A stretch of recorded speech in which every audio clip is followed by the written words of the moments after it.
오늘 말씀의 제목은 사랑받는 자로 살아가기입니다. 사랑받는 자로 살아가기. 저는 이제 가끔 합정에 가면 교보문고가 있어요. 그래서 교보문고에 가면 굉장히 책이 많고요. 요즘에 이렇게 베스트셀러가 뭔지가 한쪽에 쭉 나열되어 있습니다. 그래서 그런 것들을 한번 살펴봅니다. 요즘 사람들이 무슨 책을 많이 읽나 이렇게 봐요. 그러면 굉장히 많은 책 종류가 어떻게 사람들에게 잘 보일 것인가에 대한 책들이 많아요.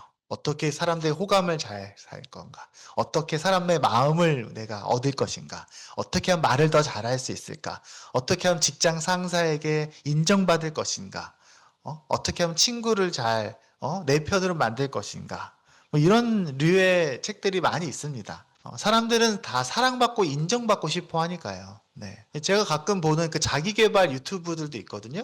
거기에도 보면 이렇게 그런 내용들이 많이 올라옵니다. 사람들은 누구나 잘 보이고 싶어 해요. 누구나 자기가 누군가에게 무시당하거나 미움당하거나 그러면 마음 상해하죠. 그래서 뭐 당장은 우리 아이들의 눈높이에선 내가 좋아하는 친구나 혹은 내 연인이나 남자친구, 여자친구한테 잘 보이고 싶어 하겠죠. 잘 보이고 싶어서 뭐 외모도 꾸미고 뭔가 좀 포장도 하고 하겠죠. 근데 좀 더 크게 되면요. 나에게 이익이나 불이익을 줄 수 있는 사람, 나에게 내 상사나 혹은 내 직장 동료나 뭐 이런 사람 내가 잘 보이고 싶어 합니다. 혹은 뭐 거래처 직원이다. 우리 아이들은 선생님일 수 있을 거고요. 또 뭐 학교 교수님, 또 혹은 뭐 손님들 이런 사람들일 수 있을 거고요. 또 어린이집 선생님들은 학부모일 수도 있겠죠. 그래서 우리는 그런 사람들에게 어떻게 대해야 할까? 어떻게 내가 말을 잘할 수 있을까? 어떻게 하면 그들이 나에게 호감을 가질 수 있을까에 대해서 고민하게 됩니다. 여러분은 누구한테 잘 보려고 애써 봤나요? 여러분 누구한테 좀 잘 보여 보려고 고민해 봤나요? 네. 저도 그런 분들이 있죠. 특히 이제 어른들을 만날 일이 많기 때문에 저도 그런 고민들을 하게 됩니다. 사람은 누구나 사랑을 받아야 되는 존재입니다. 아무도 자기를 사랑해주지 않고 호감을 가져주지 않으면 따뜻하게 대해주지 않으면 마음이 상하는 게 당연한 거예요. 그래서 나는 괜찮아. 나는 아무도 나에게 관심 갖지 않아도 돼. 라고 말한 사람들 대부분은 그렇게 사랑을 기대하다가 상처받아서 상처받은 게 너무 좀 싫으니까 아예 기대하지 않는 걸로 포기한 경우들도 많이 있습니다. 사실은. 그러니까 나는 사랑이 필요 없어. 나에게 관심 필요 없어라고 말하는 건 엄밀하게 말하면 그런 사람은 없어요.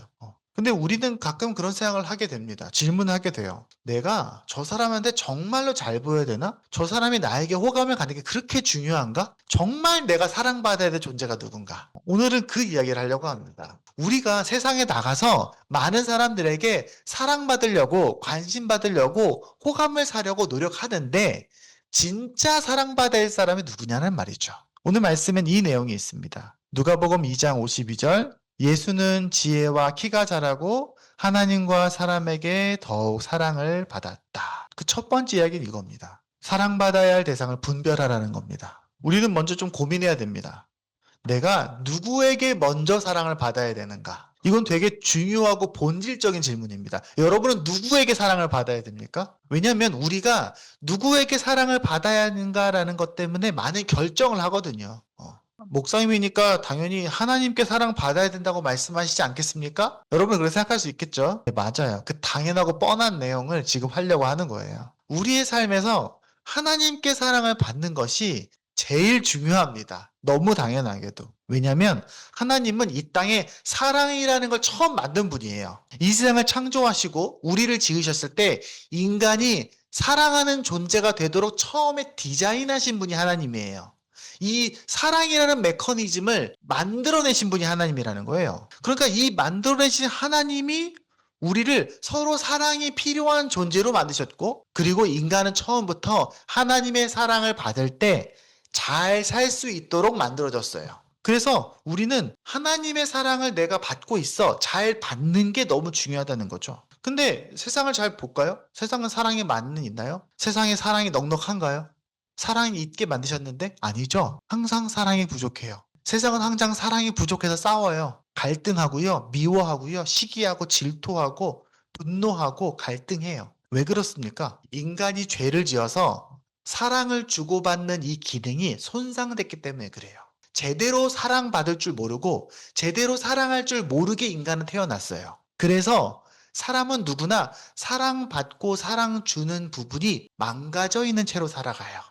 그래서 잘 안 되는 거예요.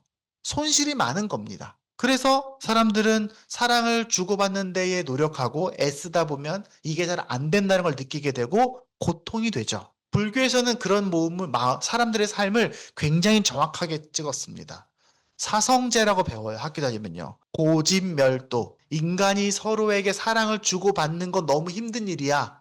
그러니까 사랑받으려고 너무 애쓰지 말고 내려놔, 포기해. 그런 것들 다 포기하면 너는 자유롭게 될 수 있어. 그래서 그러게 되기 위해서 모두 잘 포기하면 뭐가 됩니까? 그러면 붓다가 되는 거예요. 그럼 열반에 이르는 겁니다. 그게 많은 사람들이 내린 동양 모든 지혜의 정수 중에 하나입니다. 근데 기독교는 그렇게 말하지 않아요. 기독교는 뭐라고 말합니까? 얘들아, 너희가 사랑받고 싶어 하는 건 당연한 거야. 너희가 원래 처음부터 그렇게 디자인됐거든. 너희는 원래 사랑을 구하고 사랑을 주고받아야 잘 살 수 있게 만들었어. 비록 너희가 좀 망가졌지만 너희가 예수님 만나면 예수님이 너희 안에 그걸 회복하기 시작하실 거야. 고쳐갈 거야. 그리고 사랑받고 사랑을 주는 능력이 회복될 거야. 그래서 로마서 5장 5절에 이렇게 말합니다.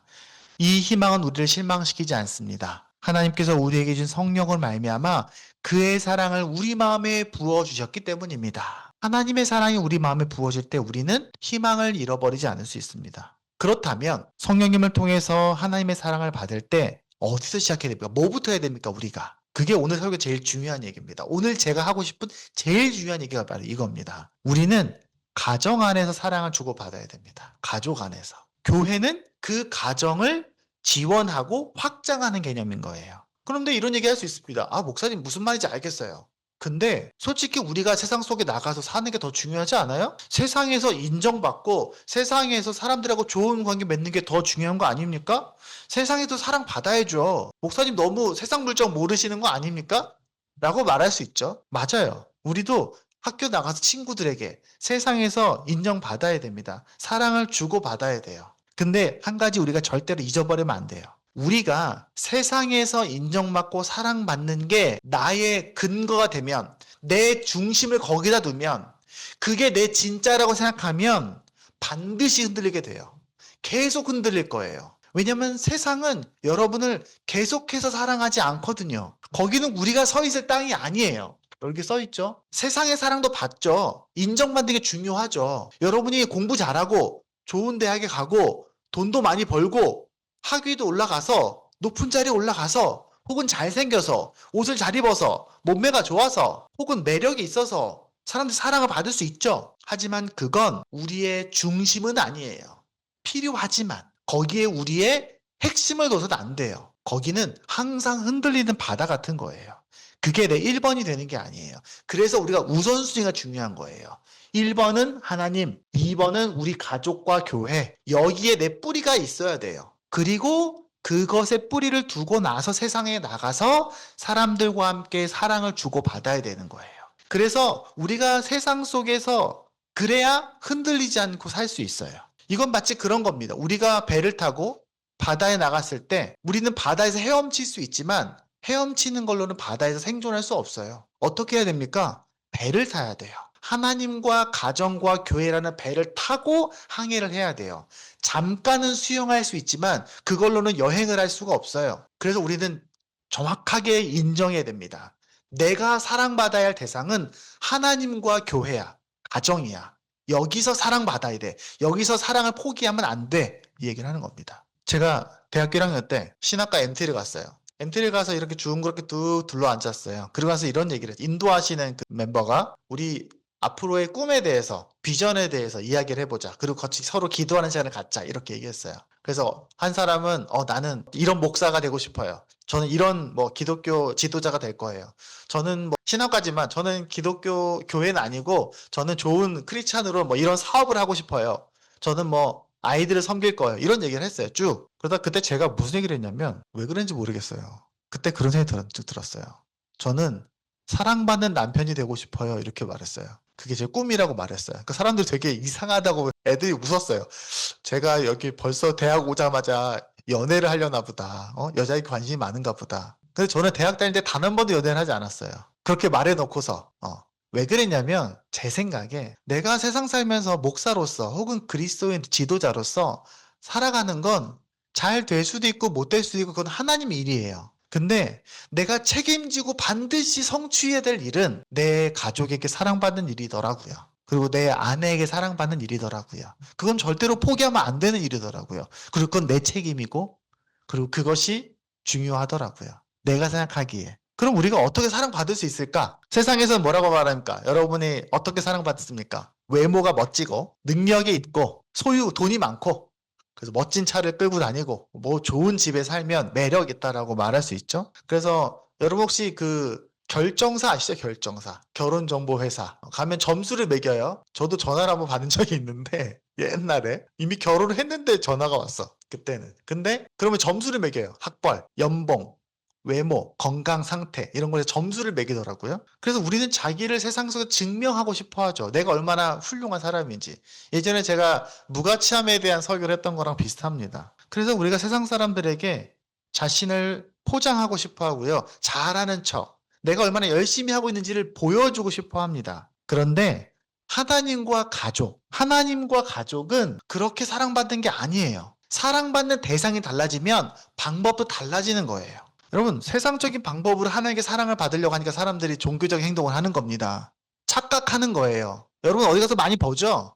내가 얼마나 새벽 예배를 잘 드렸는지, 얼마나 헌금을 많이 하는지, 얼마나 교회에서 고상한 용어를 많이 쓰는지가 내 신앙생활의 척도인 것처럼 하나님도 그렇게 나를 평가하실 것처럼 착각하는 사람들이 많이 있어요. 사실은 하나님은 그런 거가 중요하지 않은 건 아니지만 하나님은 그것 안에 있는 진심을 보시는 거예요. 그래서 성경은 우리에게 끊임없이 말합니다. 하나님은 외모가 아니라 중심을 보신다. 하나님에게 그게 중요한 게 아니에요. 하나님은 우리를 어떻게 보실 때 우리를 사랑스럽다고 느끼실까요? 우리 레아를 보면 알 수 있어요. 승현이가 레아를 보는 눈빛을 보면 알 수 있어요. 첫 번째, 그냥 가만히만 있어도 사랑스러워요. 레아는. 그냥 가만히만 있어도 사랑스러워요. 살아있다는 것 자체가 사랑스러워요. 레아는 가만히 있기만 해도 사랑스러워요. 우리도 마찬가지예요. 하나님께. 두 번째, 레아가 승현이 오빠가 레아야 라고 불렀는데 레아가 딱 쳐다보면 어떨 것 같아요? 저는 아직도 잊을 수가 없어요. 우리 아이에게 예전에 유하의 이름을 불렀을 때 유하가 나를 이렇게 딱 쳐다볼 때 그때를 기억해요. 하나님께 우리가 반응할 때, 진심으로 반응할 때, 경청할 때, 듣고 있을 때, 말하려고 할 때, 그때 하나님 우리를 사랑하십니다. 그게 사랑받는 방법이에요. 그리고 세 번째는 뭡니까? 레아가 승현이 오빠한테 빵도 늦으면서 막 뛰어와서 안겼다. 그때 승현이 표정을 상상해 보세요. 아마 한 번도 본 적이 없는 표정을 볼 수 있을 겁니다. 하나님이 그런 거예요. 우리가 찬양할 때, 기도할 때, 또 삶 속에서 하나님께 우리가 뭔가를 말하고 싶어 할 때, 그럴 때 하나님은 우리를 내가 사랑받고 있구나. 얘가 내 사랑에 반응하고 있구나라고 느끼실 겁니다. 하나님은 그렇게 우리의 사랑받으시는 거예요. 그렇다면 우리는 오늘 구체적인 얘기로 예수님에 대한 예를 좀 보도록 하겠습니다. 예수님은 어떻게 하셨나? 예수님은 사랑을 받기 위한 조건을 쌓으신 분이 아닙니다. 사실 세상적인 기준으로 봤을 때는요, 예수님은 굉장히 사랑하기가 좀 그래요. 별로 멋이 없어요. 당시에 예수님은 어디서 태어나셨습니까? 목수의 아들로 태어났습니다. 그리고 사람들이 예수님을 처음에 부를 때 목수의 아들이라고 불러요. 오늘 같은 무슨 얘기입니까? 건축가의 아들이라는 느낌입니까? 아니요. 저기 공사하는 아저씨, 공사판 아저씨의 아들이 아닙니다. 오늘로 치면요, 전형적인 흙수저예요. 심지어 당시에 목수는 뭡니까? 가장 낮은 계급입니다. 가장 천한 직업이에요.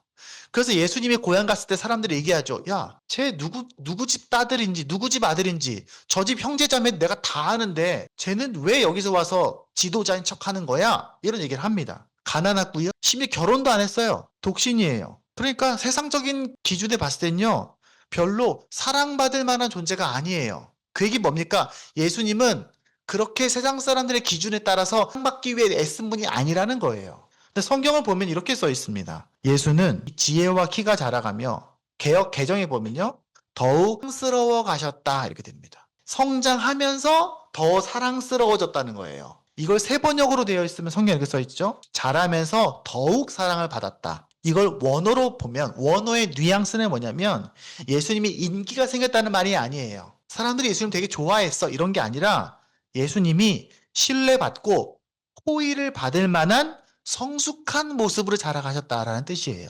그러면 우리는 어떻게 예수님께 배울 수 있을까요? 예수님의 모델을 어떻게 배울 수 있을까요? 첫 번째, 예수님은 어떤 분이셨습니까? 하나님에게는요. 예수님은 하나님에게요. 예수님은 하나님이시지만 그 완전하신 하나님이요. 성경에 보면요. 계속 기도하세요. 예수님은 밤에도 기도하시고 낮에도 기도하세요. 예수님은 끊임없이 하나님과 소통하는 분이셨어요. 그리고 예수님은 성경을 잘 알고 계셨어요. 어릴 때부터 성경을 공부하셨어요. 그래서 예수님은 하나님과 함께 항상 소통하는 존재로서 하나님의 사랑을 받았어요. 그래서 성경에 보면 요한복음에 보면은 예수님이 하나님이 나를 사랑하시는 걸 내가 너무 잘 알아요. 그래서 나도 사람들을 사랑해요라는 식의 표현들을 하십니다. 그러면 사람들은 어떻게 하셨을까요? 예수님은 높은 사람들에게 잘 보려고 애쓰지 않으셨습니다. 자신을 증명하려고 하지 않으셨습니다. 오히려 예수님은요, 낮은 사람들, 힘없는 사람들, 이런 사람들을 더 귀하게 대하셨어요. 그래서 세상 사람들이 무시하던 사마리아 여인을 찾아가셔서 그녀의 고민을 들어주셨고, 세상 사람들에게 손가락질 받던 삭개오와 친구가 되어주셨고, 그리고 자기의 죄 때문에 죄책감에 무너져서 숨어 있었던 베드로를 찾아가셔서 위로하시고 새로운 기회를 주셨습니다. 그렇다고 예수님께서 무조건 다 좋다 잘한다만 하신 게 아니에요. 잘못하곤 따끔하게 혼내기도 하시고 정의롭게 행동하셨습니다. 예수님은 사랑받기 위해 애쓴 것이 아니라 진심이 있는 자가 사랑할 만한 존재가 되셨다는 거예요.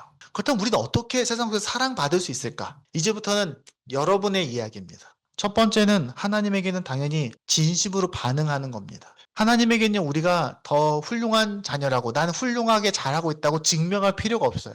하나님은 그런 거 가지고 우리를 평가하시지 않아요. 어떤 사람은 교회 와서 아무것도 못할 수도 있고요. 어떤 사람 몸이 아파서 교회를 잘 못 나올 수도 있어요. 하지만 진심이 있다면, 진심으로 하나님께 반응하고 있다면, 하나님께 고마워하고 있다면, 하나님을 항상 생각한다면 하나님은 그 중심을 알고 계십니다. 당연하게도 기본적으로 여러분 말씀을 잘 듣는 거겠죠. 그것부터 시작하는 거예요. 설교 때. 그리고 기도할 때 자기도 기도해보고 또 내가 좀 잘못한 게 있으면 숨기지 않고 솔직하게 하나님 저 이런 거 잘못했어요. 고백하고 그리고 내가 필요할 때 주의 이름을 진심으로 부르는 거. 그리고 혹시 여러분이 하나님이 나를 사랑하시는구나라고 느낄 때가 있을 수 있어요. 말씀을 읽거나 기도하거나 찬양할 때 하나님이 나를 사랑하시는 것 같아 라고 느낄 때 그때에 여러분이 어떻게 되냐면 여러분 안에 질서가 생깁니다. 힘이 생겨요. 영적인 힘이 생깁니다. 그리고 그 힘으로 세상에서 살아가는 거예요. 그래서 이 세상에 우리를 내보내실 때 우리에게 마음에 하나님의 사랑을 가득히 채워서 내보내고 싶어 하세요. 그래서 우리가 주일날 예배 드리는 거예요. 일주일이면 다 까먹거든요. 다시 주일에 와서 하나님께 예배하고 서로 같이 밥 먹으면서 하나님의 사랑이 우리 가운데 채워질 때 우리는 그 힘으로 한 주 사는 겁니다. 하지만 오늘 더 중요한 얘기, 제가 좀 더 강조하고 싶은 얘기는 두 번째입니다. 다시 한번 강조합니다. 여러분이 인생에서 가장 사랑받아야 할 존재는, 여러분이 세상에서 가장 정성스럽게 대해야 되는 존재는, 여러분이 살면서 사랑받기 위해서 내가 나를 좀 더 사랑해줘라고 최선을 다해서 노력하고 애쓰고 내 자존심 따위는 버리고 정말 정성스럽게 사랑을 주고받기 위해서 애써야 되는 존재는 가족입니다. 그리고 첫 번째는 배우자고요. 두 번째는 부모, 자녀, 형제, 자매입니다. 여러분은 여러분 지난주에 여러분의 배우자에게, 여러분의 가족에게 사랑받기 위해서 뭘 했습니까? 뭘 했나요? 어떤 노력을 했나요? 어떤 고민을 해봤나요? 아까 우리 어린이 모임 때 그 얘기가 이수가 얘기했어요.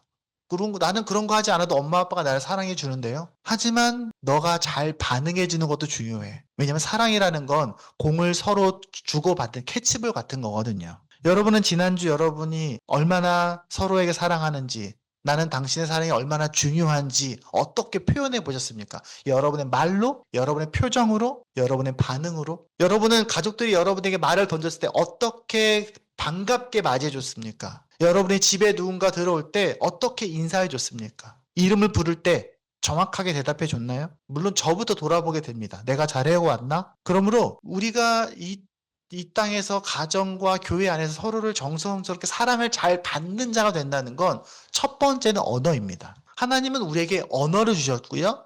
우리에게 말씀이라는 걸 주셨습니다. 그리고 끊임없이 말씀 가운데 우리에게 사랑을 표현하셨어요. 근데 우리 부모 세대는요.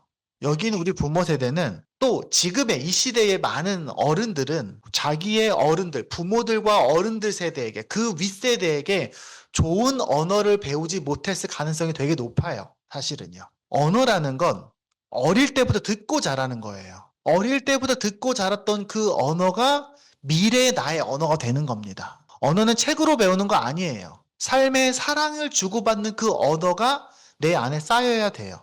그래서 그거 쉽지 않아요. 그래서 그걸 발견해내고 가꾸어 가야 돼요. 물론 저는 우리 교회 그래도 교회 지체들은 되게 좋은 언어를 쓰고 있다고 생각합니다. 하지만 계속 개발해 가야 돼요. 잘 지켜가야 돼요. 그리고 우리 아이들에게 들려줘야 돼요. 너희가 얼마나 사랑의 언어를 듣고 있는지를 많이 들려줘야 돼요. 그래서 우리 아이들이 물론 잘못하면 혼나기도 해야 되겠지만 평소에는 부모에게 사랑 가득한 언어를 많이 들어야 돼요. 그건 마치 햇빛을 비춰주는 것과 같습니다. 해가 쫙 비춰줄 때 꽃이 활짝 피는 거랑 똑같아요. 해가 쫙 비춰주고 비가 풍성하게 내릴 때 열매가 주렁주렁 밀리는 거랑 똑같아요. 서로에게 말할 때 사랑의 말을 해주고 상대방이 말할 때 경청해주고 혹시 뭔가를 해줬을 때 고맙다고 말해주고 잘못하고 그랬다면 내가 항상 미안하다고 말해주는 거. 제가 집에서 아내에게 말할 때 아내한테 뭔가를 부탁할 때는 반드시 존경말을 씁니다. 여보 이거 해줘요 라고 말해요. 이거 갖고 와라는 말 하지 않아요. 평소에는 반말을 쓰지만 부탁할 때는 반드시 존경의 말을 씁니다. 그건 제가 되게 노력하는 부분이에요. 의식하면서. 상대방을 소중히 여긴다는 우리의 진심이 우리의 언어에 잘 담겨 있어야 돼요. 아이들도 그걸 배우세요. 왜냐하면 우리 부모가 완전하지 않거든요. 우리 부모가 완전하지 않은 거를 인정해요. 그렇다면 여러분도 고민해야 돼요. 나는 좋은 언어를 갖고 있다? 우리가 요즘에 제가 가끔 인용하는 김창옥 씨. 김창옥 씨도 그런 얘기 합니다. 그분이 이제 강의를 할 때마다 레파토리가 있을 거 아니에요. 항상 하는 얘기. 그분의 레파토리 중에 하나가 이거예요. 잘 되는 집, 화목하고 평안한 집. 힘들긴 해도 결국에는 그 어려움을 잘 극복하는 집은 좋은 가족의 언어를 갖고 있는 집이다. 이런 얘기를 많이 해요. 두 번째는 태도입니다. 태도의 기본은 상대방을 잘 살피는 거예요.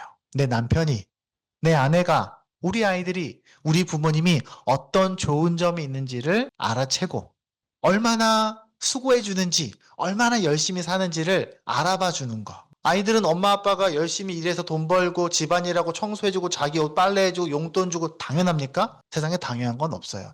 그거 없는 아이들 되게 많아요. 전 세계적으로는요. 그건 절대로 당연한 게 아니에요. 그걸 고마워하고 알아봐 주는 것이 중요합니다. 사랑을 요구한다는 건 내가 높은 곳에 있어서 자, 이제 나를 사랑해봐가 아니라 사랑을 줬을 때 대굴대굴 사랑이 굴러올 수 있도록 미끄럼틀의 아래에 있는 거랑 똑같아요. 어떤 느낌인지 알겠어요? 부모가 위에 있고 내가 밑에 있는데 사랑을 해주는 내 남편이 위에 있고 내가 밑에 있는데 거기에 미끄럼틀이 있어서 사랑을 탁 줬을 때 자연스럽게 대굴대굴 나한테 굴러올 수 있게 준비하는 거. 그게 바로 사랑을 받는 자의 마음입니다. 그건 되게 노력해야 돼요. 처음엔요. 쉽지 않거든요.